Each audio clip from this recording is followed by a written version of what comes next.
আর্জেন্টিনার জয়রথ থামিয়ে বিশ্বকাপ শিরোপা জিতল মরক্কো। দেখুন, গেল কয়েক বছরে ফুটবল বিশ্বে নিজেদের শক্তি জানান দিচ্ছিল মরক্কো। সর্বশেষ কাতার বিশ্বকাপে ইতিহাস গড়ে সেমিফাইনালে খেলেছিল তারা। এবার লাতিন পরাশক্তি আর্জেন্টিনাকে কাঁদিয়ে প্রথমবারের মতো ফিফা অনূর্ধ্ব-20 শিরোপা জিতল আফ্রিকার দেশটি।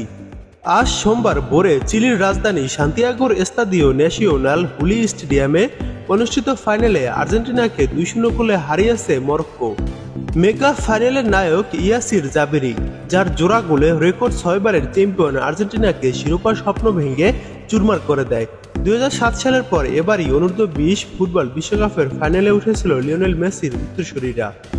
সদ্য সমাপ্ত টুর্নামেন্টটিতে টানা 6 ম্যাচ জিতে ফাইনালে ওঠা আর্জেন্টিনাকে শিরোপার দৌড়ে ফেভারিট ভাবা হচ্ছিল। যদিও ম্যাচ জুড়ে 76% বলের দখল আর 20টি শট নিয়েও প্রতিপক্ষের জালের দেখা পেল না আর্জেন্টাইনরা।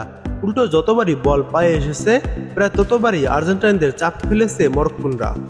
ম্যাচের 12তম মিনিটে দলকে এগিয়ে দেন উইঙ্গার ইয়াসির জাবেরি। এরপর 29তম মিনিটে তার গোলে ব্যবধান দ্বিগুণ করেন আফ্রিকার দলটি।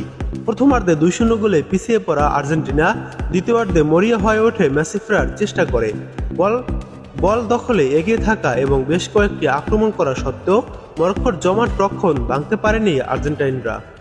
ইয়াসির জাবেরি, ওথমান মাম্মা, জেসিম ইয়াসিনদের হাত ধরে প্রথম যুব বিশ্বকাপে শিরোপা জিতল মরক্কো। 2009 সালে গানার পর প্রথম আফ্রিকান দেশ হিসেবে তারা এই গৌরব অর্জন করল।